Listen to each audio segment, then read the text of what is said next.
We have a cow in labor. This is Stella. She is an A2 Jersey, and this will be her second calf. She's mid-sized, and she was bred to a registered mini Jersey.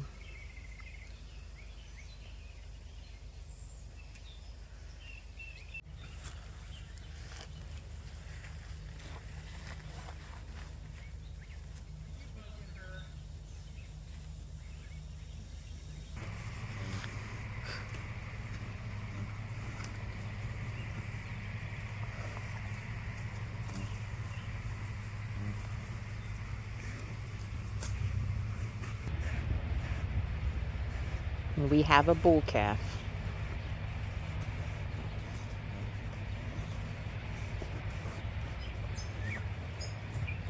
Stella has a lot of swelling right now, and you can see her milk vein there on her stomach. She's just laid down to push out the afterbirth.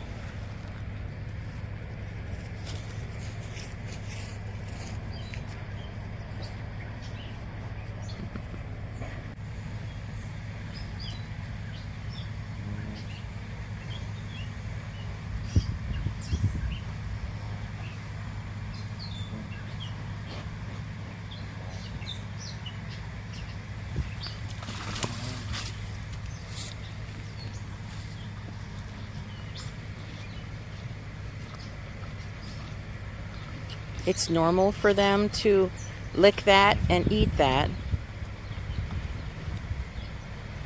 It gives them some of the nutrients back, and also if it's kind of a throwback to being wild. Whenever they eat that, then the afterbirth would not be there for predators.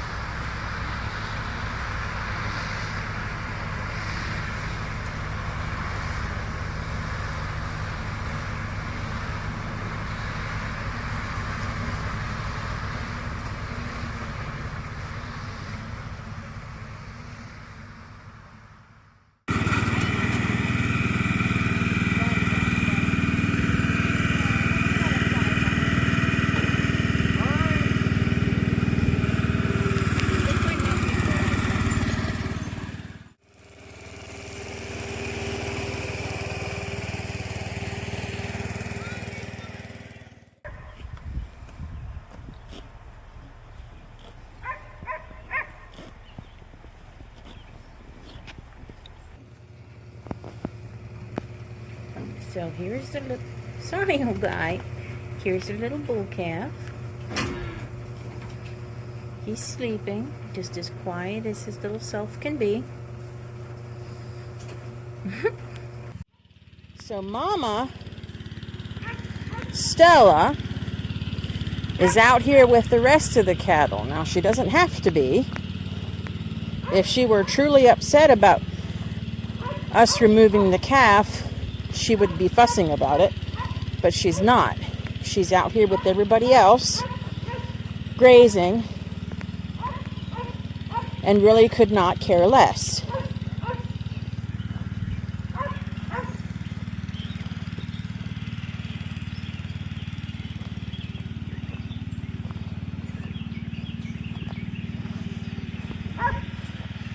She's not even over where she had the calf.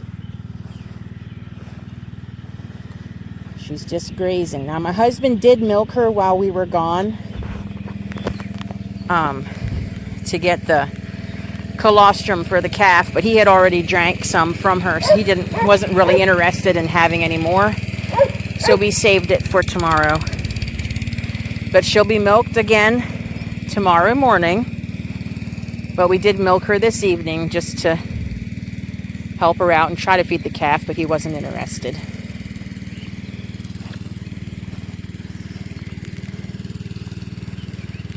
But she's not stressed at all.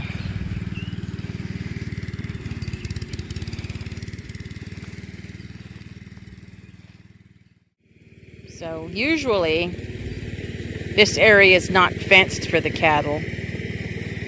But when it is, they just have to share the space with some equipment. Some of this equipment is for sale.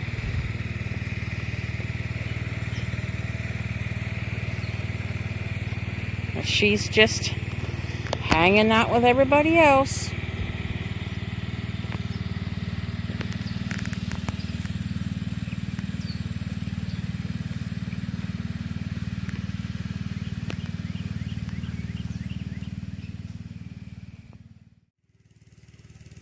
Now, I know that removing a calf is something that's kind of controversial to some people. Most commercial farms take their calves, but a lot of like the homesteaders and family cow folks do not remove the calf from the cow. We always have. We have never left the calf with the cow. Usually we end up taking the calf whenever it's been with the cow, probably 30 minutes or so now. This calf ended up being with Stella longer than we usually do because my husband was busy doing other things and we didn't actually have a pen empty for him, so we had to he had to clean a pen and move out the Swiss calf that has been in there and put her out with some of the bigger ones. We're gonna have some company here. This is Petals. So why do we choose to take the calf? Well, one prime example today was that where the cow decided to have her calf today was near a single strand electric fence on the border of our property. And 2 times we ended up having to grab the calf and pull him back in because it kind of drops off on the side. We have a like a waterway on the edges. There was actually a little bit of water that he ended up in down there.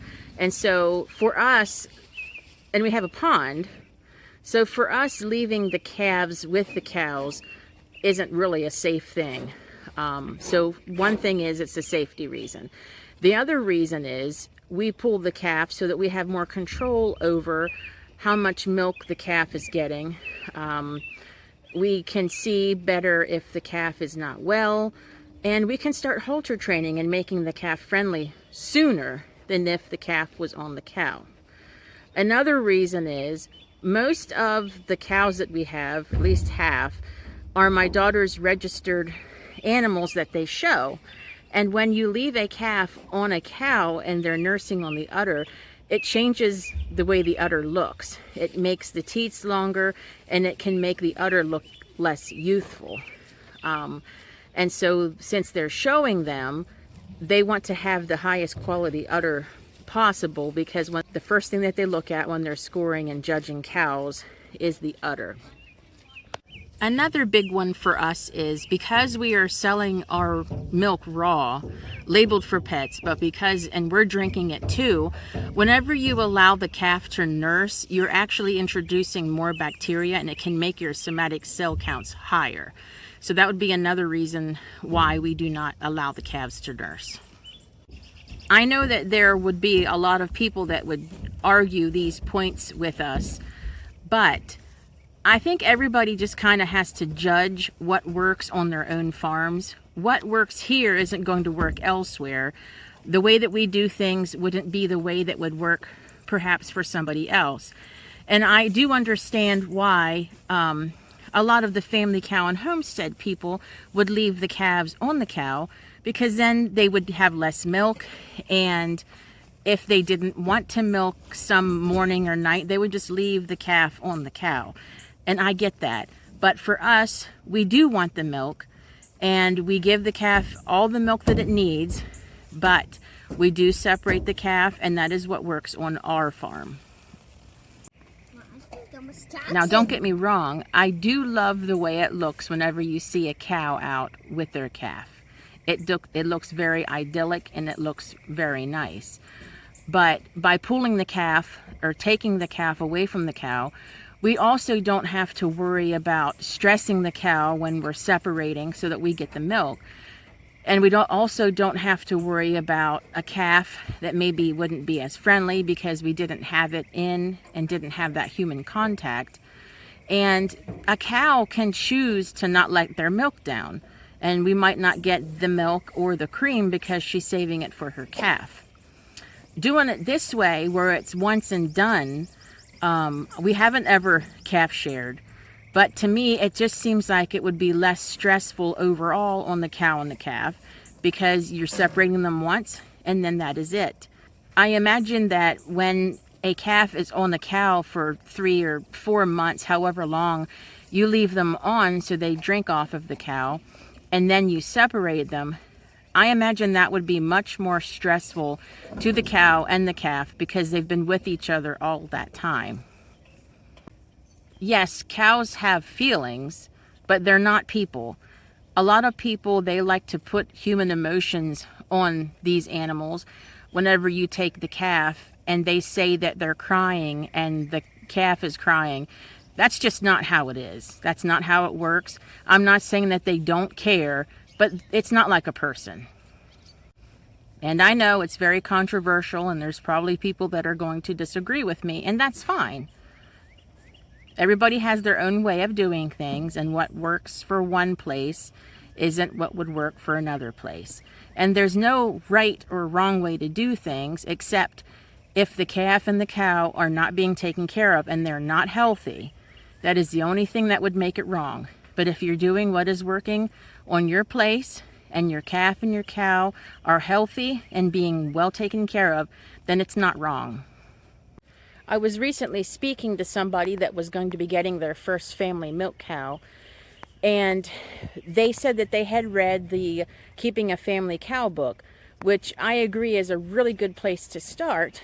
But the way that we keep our cows is quite a bit different to what they recommend, because that is written more, I think, for like the homestead family cow.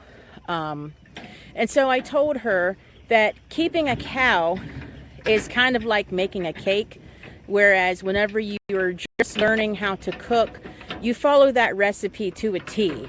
You follow it, you don't deviate, but then after you know more what you're doing, and you can adjust it to your situation and your cow. So don't be afraid to kind of think outside the box and do things differently than what other people are doing, because your situation, your cows, your property is different than anybody else's. And so don't be afraid to like explore and make it work for you, because like I said, as long as your cow is healthy and your calves are healthy, there's really not a right or a wrong way. It can be a very stressful event getting a family cow, and very understandably so, because it is a big deal having a family cow, and it does it changes your life. Not to sound dramatic, but it does, because they count on you, and it's not like a beef, like a steer, or like a meat goat or sheep or chickens. A cow really needs your care more than what they do, because they count on you to get that milk out, because they have more milk than what their calves can drink most times. And they really are relying on you to take care of them, being there and doing what you need to do to make sure that they're healthy. It definitely is life-changing. Good morning. It's the day after Stella had her calf, and she's still not fussing. She's in the barn with all the rest of the cattle. The only thing that are fussing are the sheep.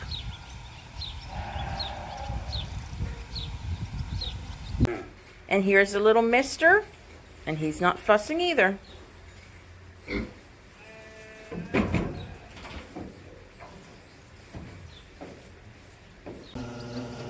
None of this milk is going in the milk tank. I just wanted to show you the difference in color. The bucket on the left is regular raw milk, and the bucket on the right is Stella's colostrum. You can see the color difference. Stella gave a bottle last night, a little over a bottle last night, which is 4 ounces. And I didn't measure today's yet. You want a bottle this morning, cute stuff? Hey, thanks for watching. If you enjoyed this video, please show us by smashing that thumbs up button and leave us a comment below. Catch you next time on Muddy Toes Farm.